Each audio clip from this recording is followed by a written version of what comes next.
Melanie Keller, thank you so much for joining me. Please introduce yourself to everyone. Yeah, hi. Thanks for having me, Shawna. I am from the Baltimore area, lived there for most of my life. I was working, okay, this is one of my cats. Say hi, Yay! Lizzie Kimchi. Already, already a cat Um, appearance. yeah. Um, I I started out as a volunteer with Hollaback, Baltimore back in the day, and then I wanted to get more and more involved, and then we started fucking shit up in Baltimore together, and that was really fun. Now I live in Germany, and I'm studying linguistics and getting my PhD, and yeah. I guess I also, which is important and relevant to this discussion, I worked for a few years as a social worker and specialized in gender-based harassment and human trafficking, crisis counseling, and all that good stuff. Yeah, and you're also my BFF, Yeah. and that's why I'm so pissed that you live in Germany now. Yeah. But let's get past that. We're doing this interview as a part of a 10-day celebration of the 10-year anniversary of the Safer Space campaign, which we co-created. And I'm not shy about, talking about the origins of the campaign and how you and Corey Reedy, the three of us really worked together to make this possible. But because you and Corey both were like, cool, moving on, doing other things with my life, I just usually shorten it. When I speak to people, I shorten it to like, I'm the creator, just don't worry about it. The history's in the book, and I've asked you about that and you're cool with that. But you you really were such a huge part of making the program what it is today because of that experience that you just mentioned bringing to the table. Um, but let's start before we created the program together. What do you remember about how we met, uh, you wanting to get involved in Hollaback, things like that? Yeah, so this must have been 2011, 2012. I was a baby feminist. I graduated from college recently, and I went to college in South Carolina and I moved back home. And I think I was looking for ways to get involved because going to college really turned me into an uber feminist, like it does to many people. And I was like, this shit isn't right. We got to do something. And it was a really interesting time. I feel like looking back, it was kind of a more sleepy activist period compared to years to come, the following years. And even some previous years, right? Yeah. Yeah, exactly. So at that time, of course, there's always things going on. And I was trying to tap into things people were already doing. And I think an ex-boyfriend of mine actually was like, oh, you want to do all this stuff? You're interested in this? You should meet Shawna. And then I went to one of your shows and I talked to you afterwards, I think. And I was like, yeah, I want to volunteer. I want to do stuff. And I think, yeah, back then, I think this is an advantage and also a disadvantage. I I was very I really wanted to get shit done in the sense that I wanted to do tangible things and make some sort of difference. And I don't, I mean, of course, lots of people who are activists want to do that, but I think the difference is that maybe I was a little too pushy in some ways. And I think certainly with some, other volunteers and some things, everybody's got a life outside of activism. Yeah. And everyone has other commitments, and I wanted to be 150% fully committed, and I wanted everyone else to be. And Yeah. Me it took, too. it Me took too. me, this is probably why we clicked Mm-hmm. so hard when we Mm-hmm. met, but it took me a little while to stop being such a bitch, honestly, about that, and to recognize that not everybody can have 150% to give in a Yeah. life, or in during the day, and or maybe they don't even want to, and that's okay. Um, but yeah, so that's when we met, and I was like, whatever you want to do, let's do it. I'm here, whatever. I could not believe that I met someone that wanted to have, our Hollaback chapter and all that we were doing be their entire life and focus like me. That's how I felt, which, looking back, I'm like, how did I do that for so long? Because I had a job or jobs, right? I had a band. I was touring a lot, but I was like Hollaback was the thing. Like, let's fucking do something. So I think what is the beautiful difference between us is I was like, I started my own thing, like with the approval of the Hollaback mothership, of course, like they knew about it. It was part of that.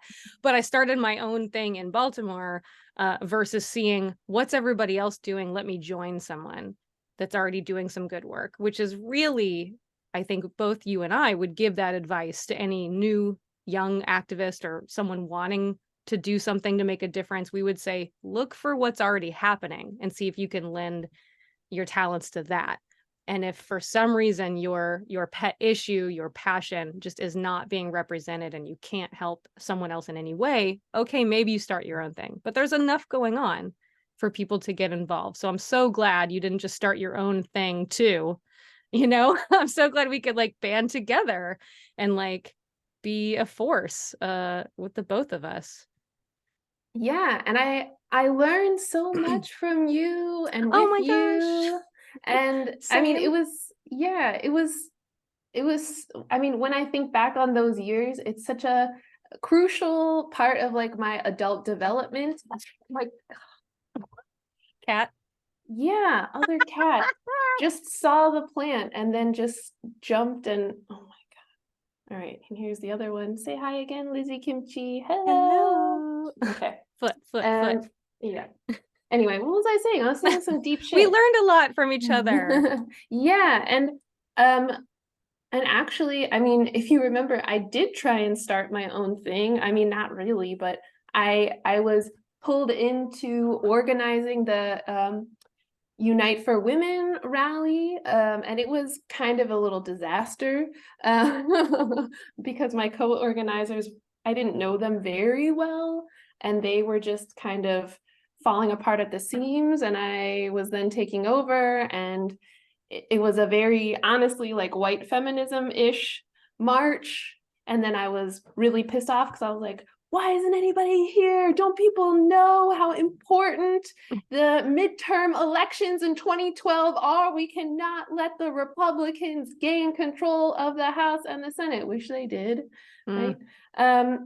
And which leads to the consequences that we're dealing with today, like the rollback of Roe v. Wade. But anyway, I learned a lot from that semi-failure. And yeah, and it was a hard lesson, but it was good because just like you said, it's always better for newer activists or people who are new to an area to see what's out there first, because Mm-hmm. people are always doing stuff. There's always something going on. Yeah. And it's just naive to think that you can come in there and, gather people who you've never met and don't know, when networks already exist. Yes. And I remember feeling so grateful that you came around because the first year or two of Hollaback, I just felt like I was doing it totally by myself. And I was like already overwhelmed. I was just like constantly overwhelmed and somehow pushing through the burnout, because it just was that important to me. So to have someone else, like, I felt like you were my partner in crime, and that we could like do cool shit by working together. Um, so speaking of cool shit, uh, we created the Safer Space campaign with the help of Corey Reedy, who was really there at the very beginning and then was like, fly, baby birds, see you later. You know, like she just wanted to lend her expertise to the formation of it. And she didn't, I don't think she ever really wanted to be a part of necessarily like training venues and running the thing, but she was definitely instrumental in making sure we had a Mhm. well-rounded program. So what do you remember about the beginnings of the program? Like, why did we create it? How did we get it off the ground? What was that process like for you in your memory? Yeah, this is a good question. I was trying to remember. And Because you've I lived so many lives since then, right? Whereas this has continued to be my life. You've gone to school, you're in a different country, like you're doing all sorts of things. So I get that this is in the oh, rear view yeah, for I you. guess. But I mean, I don't know. In my memory, things come together almost seamlessly because there was such a synergy between the things I was doing professionally and in my spare time that, yeah, it's hard for me to remember. But I do remember hearing about the program that the Hollaback in London did, a good night out, something like that. Yeah. Um, and then I was like, I love this. We can totally do this. I think you maybe had the idea to do a similar program.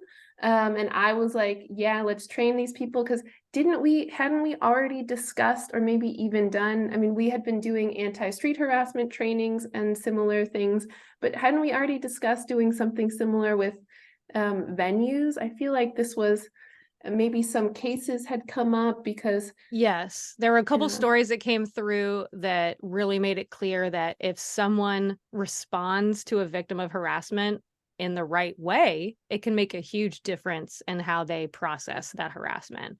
And so that plus this program that Hollaback London had done, and they were working directly with a venue in London called Fabric. I don't know if it's still around or not.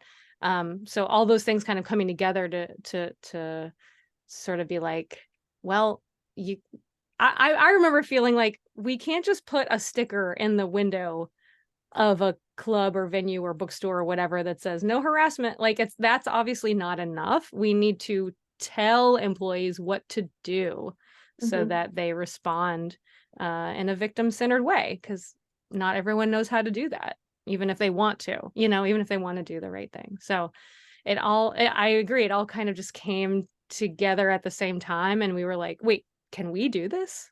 Like, are we the ones that are gonna do this? Can we create this thing?" And then we did.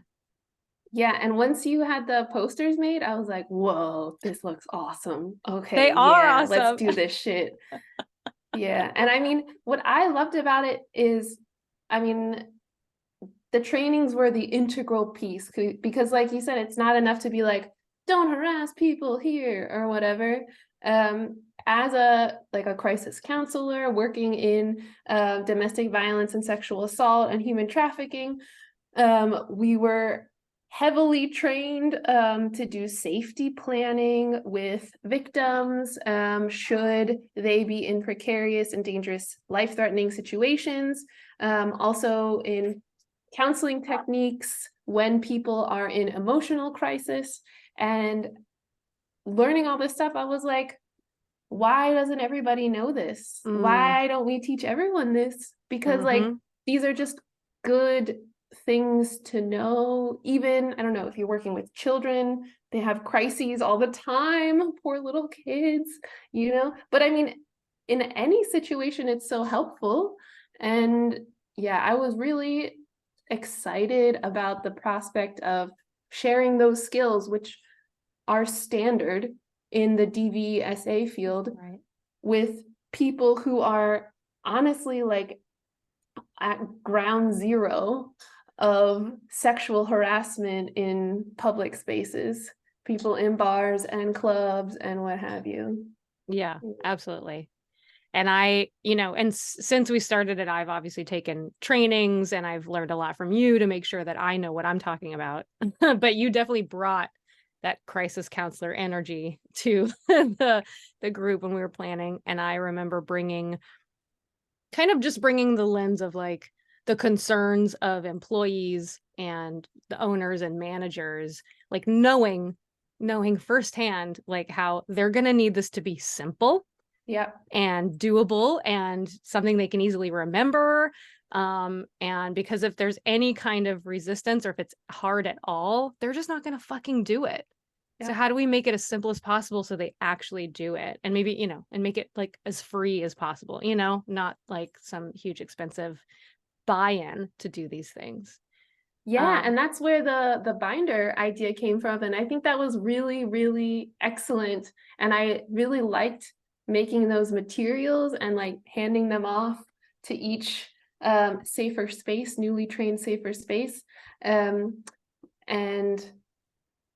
yeah, your part was crucial because it toned down the super academic or like jargony language that I was used to dealing with. And also, I mean, you had so much more experience in these spaces. You're more familiar with what happens from the employer or owner or employee side of things. But And I'd yeah. already been tabling and talking to people about street harassment for a couple of years, intensely. Yeah.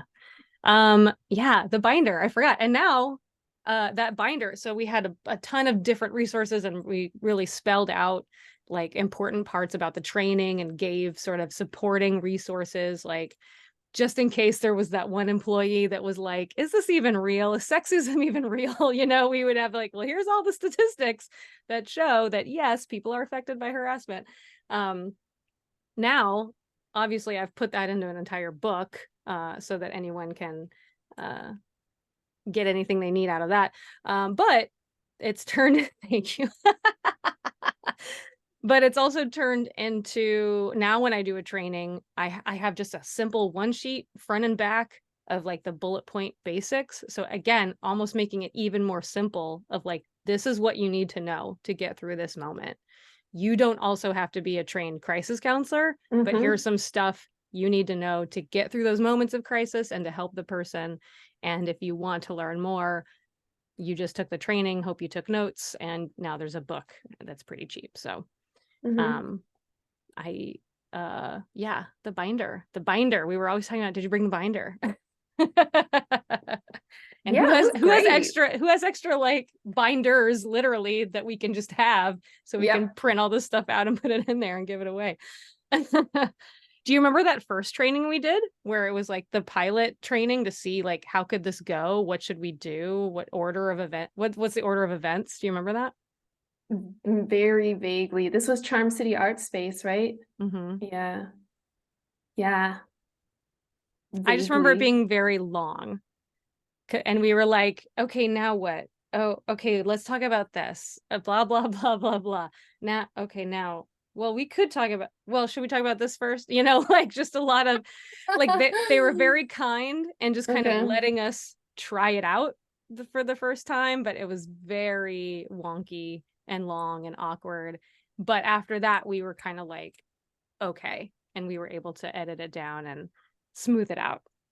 Yeah, I will say maybe it took me one or two trainings or even a bit longer to really feel that I had the authority to do this and to say this. But again, this is one of the things that I learned being an activist and working with you is that, yeah, what would not make me an authority? And if I have this knowledge and other people don't, then I'm just gonna share it and do my best. And obviously, I mean, what I liked about the way the trainings worked in the end is that, I mean, of course, you and I would be the experts in the room. And I put quotes around that because everybody is an expert of the space that they create and that they facilitate. So we wouldn't be talking at everyone the whole time.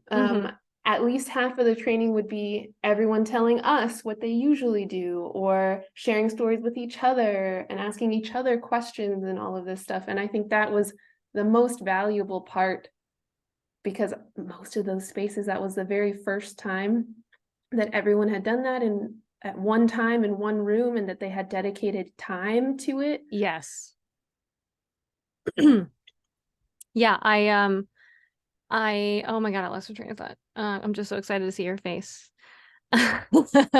Um, I think that idea helps too when there's someone that would like kind of challenge us a little bit or not get, why are we here? Why are we doing this? You know, the one person that might not have been totally on board is that idea of like, we're just sharing what we know.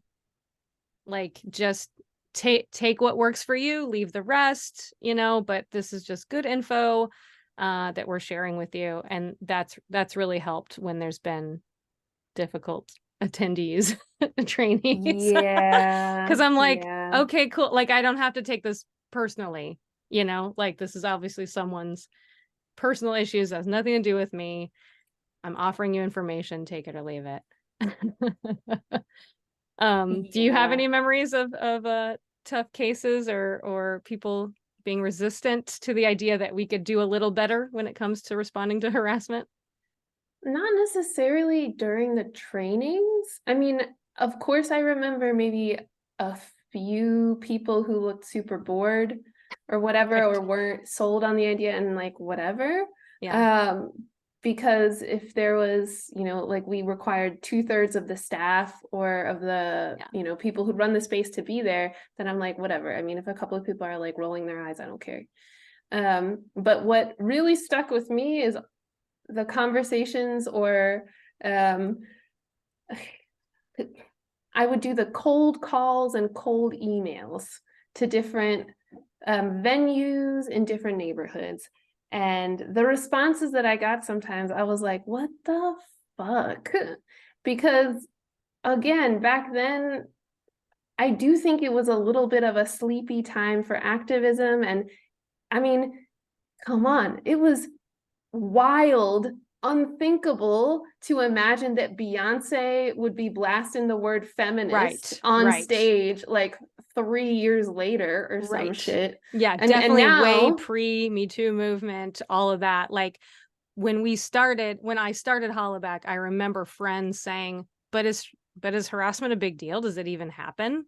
You know, like just totally like I think the world needed education or, you know, the US, yeah, you know, it's obviously not a Baltimore problem, it's an everywhere problem, but like our culture in the US like was like, what is the deal? Who cares? You know? So we were really yeah. up against it when we started. And saying the word feminism was like, whoa, whoa, calm down, you know, like, so it was odd. So I remember specifically one of my friends worked at this bar, the Alewife. I'm just gonna blast that Oh, shit okay. You if don't they're sue still us. around. Okay.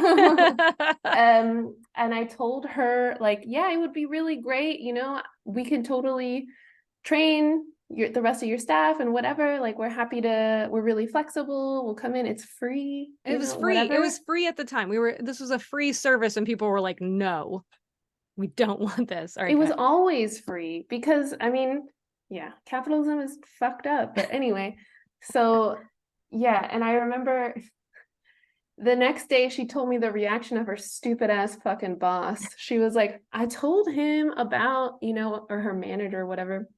I told him about it, and he said, I'm so feminist. I don't need that training. And this place is safe already. So, and he got really like defensive and upset. And I Yeah. was like, you're so feminist that you don't like, what the fuck kind of reasoning is that? Why are you so offended by this free offer from experts to talk to you about how to deal with harassment? And obviously, you must be some sort of expert because you work in a fucking bar. Like, people Yeah. harass bartenders all the time and they Yes. harass other Yes. patrons. But Yes. like, still, is There's it always bad something more to to talk learn. about it? Yeah. And Yeah. yeah, so I was like, I did not expect that. But that was also not necessarily the first time that I got Mm. responses like that. And of course, like, people just ignored Yeah. my emails or like said, oh yeah, call back later, whatever. I don't know. Or we're like, well, we don't. Oh yeah, that's another response I got. Well, we don't want to do that because then people will think that people get harassed here. And I'm like, people do get harassed They here. You already just get don't harassed. know. You Yes. just don't know.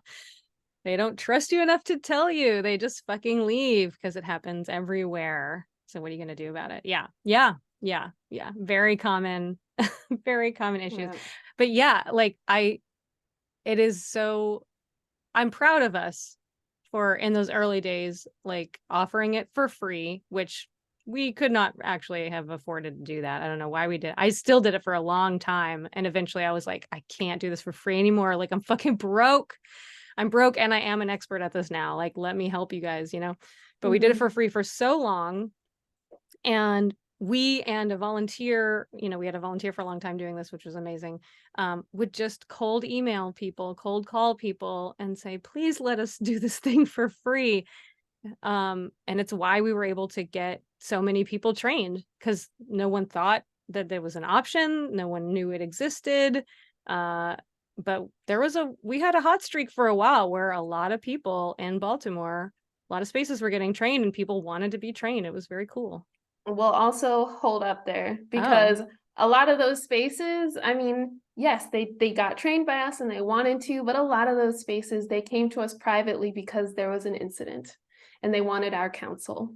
yeah. And we were like, yeah, you need this fucking training. Yeah, So, I that's fair. mean, and that's good. I'm glad that they did and that they recognize that they need help, and their image in all of those cases, it was their image that was, and their reputation that was suffering, and ultimately the business. But yeah, that's the fucking point, Do you right? have thoughts about um about that when people come to us only after something has happened? I kind of remember, you know, there's been a couple times where we trained a venue and someone would say, more than a couple times, someone would say, why are you training them? There was an incident there. Someone was harassed there. Like, why would you go in and say they're a safer space now? Why would you give them this training? And Corey, actually, our third amigo, helped me to really internalize the idea of like, don't you want it to get better there? Like, isn't that the point? If we shut down every business where someone was harassed, there would be no businesses at all. First of all, there'd be no business at all. And isn't it better to do better? Like, I'm Yeah. sorry that you were affected, but like no one else will be, hopefully, you know, or not in the same way if we do this training. What are your thoughts on those kinds of ideas of who deserves a training or not? Yeah, I have lots of thoughts, and we've talked about this a lot because, I mean, especially since Baltimore is such a small place. Smalltimore. Yeah, I mean, this is, I feel like while compared to the years that followed, it was a more sleepy activisty era, where activism was less mainstream, feminism was less mainstream. Um, the activist community, or people who were aware of feminism or were feminists, were super fucking cutthroat. And I mean, I don't think it's necessarily different today. I think it's gotten better because there's a lot more discussion about transformative justice. But back then it was real cutthroat. And I'm like, well, there's only so many people in Baltimore. Mm. Like, if you cut off anyone who has done harm, I mean, sure, people do harm, but I mean, we all do. And harm is not the same thing as abuse. And there must be a way for everyone, regardless of, you know, how extreme on the spectrum of violence that you do things, there must be some sort of way for you to be able to reconnect with your community to some Mm. degree, right? I mean, we can't just throw people away. It's just, it's not sustainable. But also, what does it say about us? Because then what happens is we're all tiptoeing around each other and trying to be the most feminist, the most Yes, whatever, an and that just, impossible standard. it doesn't fucking exist. And I mean, we would get these kinds of comments or emails about like, oh, not this place and blah, blah, blah. And I can't believe, and I had the same opinions. I'm like, don't you want the people who are still there? Because usually those who did any kind of harm were gone. Don't you want them to be prepared so that this doesn't happen again? Hmm. Obviously, it just makes sense, right? And like, yeah, I think it's incredibly ungenerous of the activist community to behave like that. Hmm. And I hope things have changed. But then again, I mean, also, I think because of the internet, it's super easy to just go off and like send an Yeah. email to whomever and be like, what you're doing is fucked up. Don't you know? Like, I've known forever that this person is a piece of shit, you know? And it's like, yeah, it's true. People are different to different people, and some people are shitty. But again, that's not abuse automatically. And if it is abuse, like there still should be a process and a way for people who have committed abuse, who have done bad things to, I don't know if atone is the right word, but to, you know, to reconnect. Because I don't think that the solution is to just isolate people, because isn't that why abuse begins in the first place? Mhm. It reminds me of a really great phrase and a zine by Clementine Morgan. ACAB means we don't act like cops to each other. Yes. Yes. Like, and so I feel like, we can say ACAB and like, prison abolition all day long. But if we're just policing each other or excluding each other or disposing of each other, like you don't exist to me anymore. If that's all we do, we're just kind of replicating a punitive system that we have that we say we're against, you know? And honestly, it's much easier to be like, bye, I'm cutting you out, right? Sure, Because sure. then you don't have to deal with them. You don't have to deal with that person. You don't have to deal with the conflict. But that doesn't actually resolve things, does it? Not for the person who was harmed, not for the one who did the harming. And yeah, I Yeah. mean, And to be clear, like, obviously, anyone, I guess, has the right to be like, I'm not dealing with this. That's fine. But it's sort of like, well, if everyone does that, then nothing changes. So someone needs to feel obligated or responsible to put in a little bit of work so that the harm definitely stops or it doesn't happen again.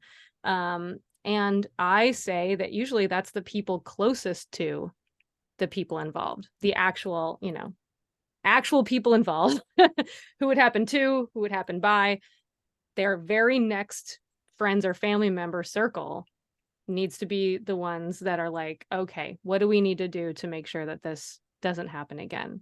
You know?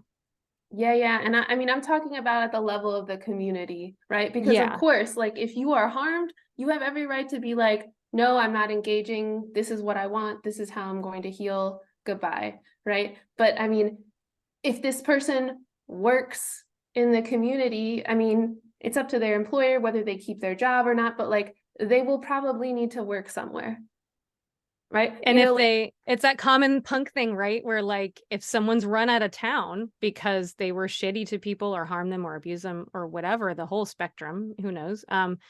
They just go to another town and they do the same thing. And we can warn people now a little bit better because of the internet, but it's like they do have the right to exist. So they've got to exist somewhere, get a job somewhere, pay for food and shelter somewhere. What if we just work to make sure they don't harm again? And that Mhm. means putting in some effort and spending time with them. Right. And again, I mean, this gets at the much more difficult nitty-gritty areas of the cycle of abuse and how to actually break it. Which I am not an expert in. I try to make Yeah. that clear. I think one of the critiques of the book is that it doesn't say enough about after harassment happens, what do you do? And there is a whole chapter on transformative justice and like, but it's really a starting point of like, here's a couple different options. Think about that, see what might work for you. keep researching, right? But I really feel like my expertise and my passion is in proactive measures to prevent harassment, and then in the moment, what do you do when the person is affected by it? But I feel like transformative justice is a whole other category where you could be an expert and you can fill 10 million books about. And so I ask, we need more experts in that. We need more experts in conflict resolution to provide their services, because as I know Baltimore needs it, but I'm sure every town needs it. Yeah, and I was gonna say, sure, that's a critique of your book. Like a critique of your book is that it doesn't include everything about everything. But I mean, that's not the point, like, No, it's not. and I mean, there are therapists who specialize in, working with abusers, and this is, that's their role. And like you said, there's a lot of transformative justice experts and theorists out there. I mean, and this is again, I think something that's more complex than prevention and in the moment stuff. And it's also, I mean, it's less pressing in the sense that, there's not an act that is about to occur or has occurred. It's an ongoing relationship kind of thing that you work on. But yeah, you and I talk about this so often because I I know. really hate like this cop mentality within the activist world. And I think it does a lot of detriment to the work that we do. I do remind myself that we have to be gentle with people, though, that feel that way, because it, just like any other issue or thing, everyone's journey is different. Everyone's path is different. Everyone's in a different place on their journey. And we live in such an individualistic and punitive society that, like, of course, that's a hang up for people, It makes Yeah. perfect sense. It's really hard to shed. It's really hard to shed. So I'm doing my best by just learning more about transformative justice so I can talk about it, and learning how our current justice system really doesn't serve people, certainly doesn't serve people equally or fairly. And I think, yeah, we just have to keep pushing what happens after harm, what happens after abuse and assault. Like I feel like we've had Me Too. We've been sitting with that for a while now. Okay, now after the fact, what do we do? And so that's the next thing. And I think there's someone out there that could easily start a program or write a book based on that. I think they already exist, but we need more. We need more because there's plenty of conflicts everywhere. Yeah, and I mean, you make a really good point. I mean, this kind of mentality is what people know and what they're used to. We have prisons, we got cops everywhere, we know. And also I think, yeah, it's like you said, I mean, people they're at different stages or in phases or in different places when they send us these kinds of comments or, police others. And I mean, yeah, I do have to remember that like victims haven't been prioritized or listened to for so long that when they have a chance to say something and be taken seriously, that means a lot. And yeah, and that should be acknowledged and listened to, right? Even if someone is kind of being a cop. But yeah, that's difficult. a really important part of the training itself too, that I often remind the businesses or groups or organizations I'm talking to, is that most of the time a victim of harassment just wants to be heard and believed. They aren't gonna it's a rare case where someone's like, shut it all down, never let them back in here again, and your business should go bankrupt. Like, that's a really rare instance that's obviously coming from a place of hurt. Most of the time people just want to say, this thing happened and it sucked, right? And you go, yeah, right, that does suck, I'm sorry. And they go, yeah, okay, cool. Yeah, and they're like, but I swear I didn't want it, I didn't even. And you're like, I believe you. Yeah. I know. It's okay. It doesn't matter what you were wearing. Right. I believe you. That shouldn't have happened. And they're like, okay, yeah, all right. Yeah. And it's like, yeah, that goes such a long way. It's Yeah. so, yeah, important, but also kind of sad because it's like, Mhm. why haven't we been doing this since forever? But So it's been 10 years since we started the program. Um, what are you most proud of, or what highlights stick with you about creating the Safer Space program? I'm proud of all of it. I think it's hard to pick something out because I mean, I think the binder is something that will outlive the program because it'll be, I mean, maybe it's taken up some dusty corner underneath, glasses at a bar, but somebody will find it somewhere and it will be Right. relevant still. Um, I love our posters because they just look awesome. And yeah, it's like a physical symbol of the program that we created.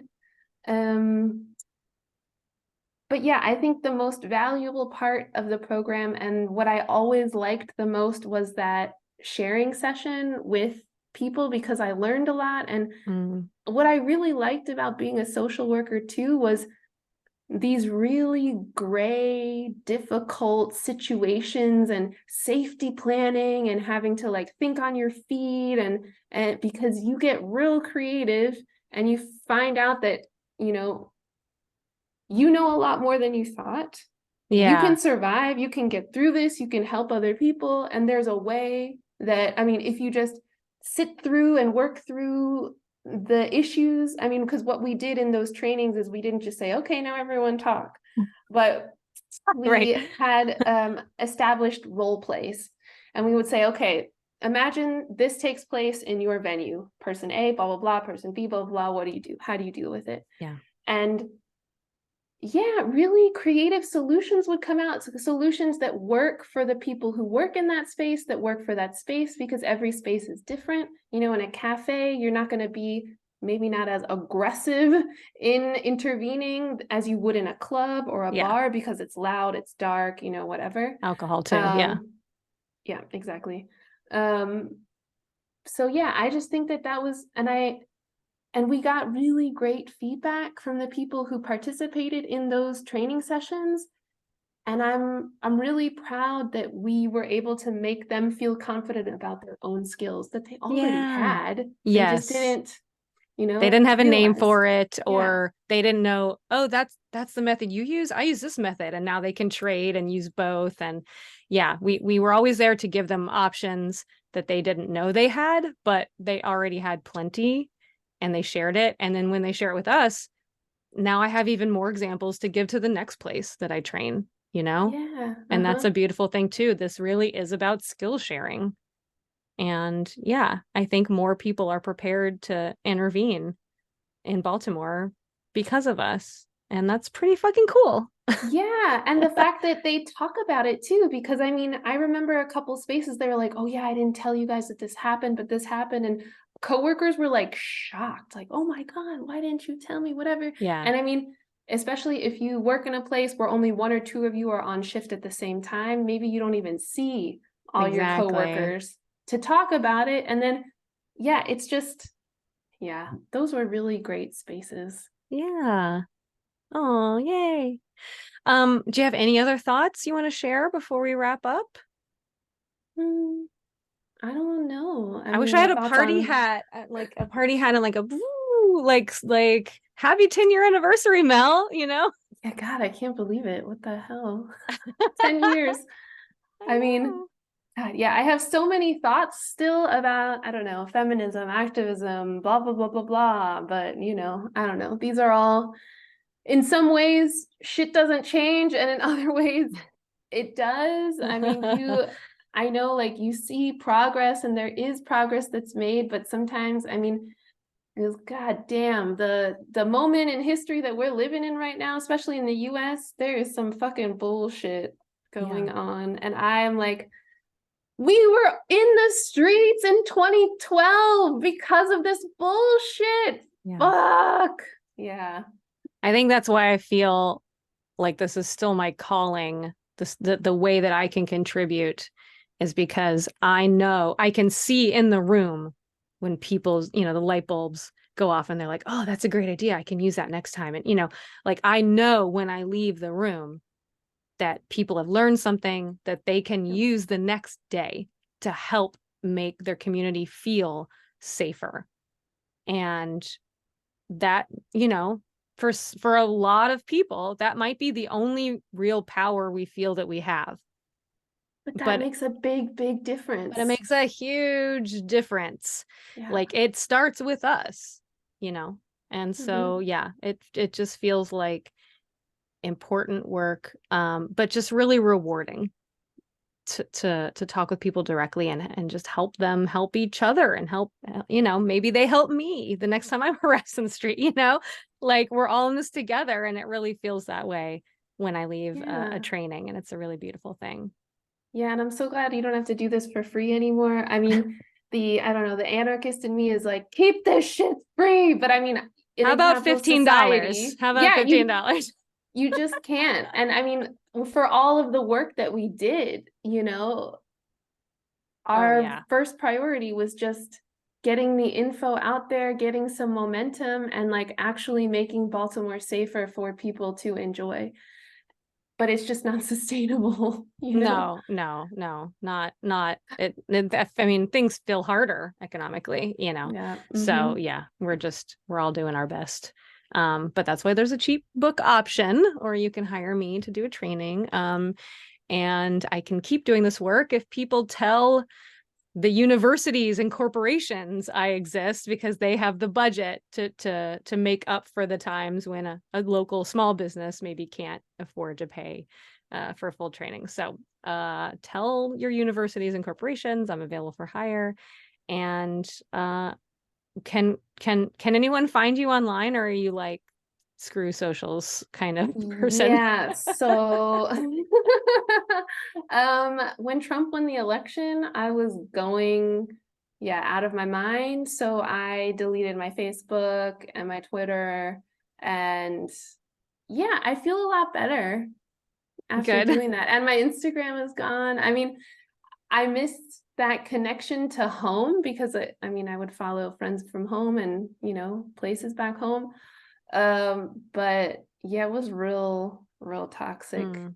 I have like a university linguistics-ish Twitter handle, but I feel like since Elon Musk is like burning the place down, I'm gonna be gone Yeah. soon. So you can send me an email if you Okay. want to. Okay. I'll put whatever info you're comfortable with in the description of this, wherever it ends up. And yeah. And I guess let me know, if you start a Safer Space campaign in German. Ooh. I want to see that book. I want to see that binder. So I can go, what does this mean? What? Yeah, each word is going to be 3 times as long as the English word. And then Yeah. it's like, oh, that's German. Okay. Perfect. How do you say safer spaces in German? How would I say that? Hmm.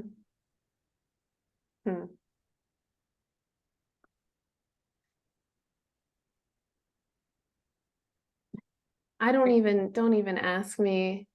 There's no such Like, thing as safer spaces. geschützt, And I mean, safe space, maybe yeah, something like okay. geschützte Räume or something. But I mean, there's got to be some kind of phrase. Maybe they even use the English word because I like in the Right, that activist happens a circles lot. here, they use a lot of, English phrases to Okay, refer well, to the we'll same wish the thing. Safer Spaces program a happy anniversary. Happy 10-year anniversary. Yeah, Safer Spaces program. Happy anniversary, 10 Now in years. German. Alles Gute zum Geburtstag, zum 10. Geburtstag, Safer Spaces Program. Jetzt bist du 10 Jahre alt und 10 Jahre weiser. Thank you, Mel. Thank you, Mel. Thank you so much for joining me for this. Thank you for being part of it originally, and thank you for being part of the celebration. I love you. Love you too. I'm so happy to have been a part of it and to have met my best friend through Ah! it. All right, see you the next time I'm on tour. All right. Bye. Bye.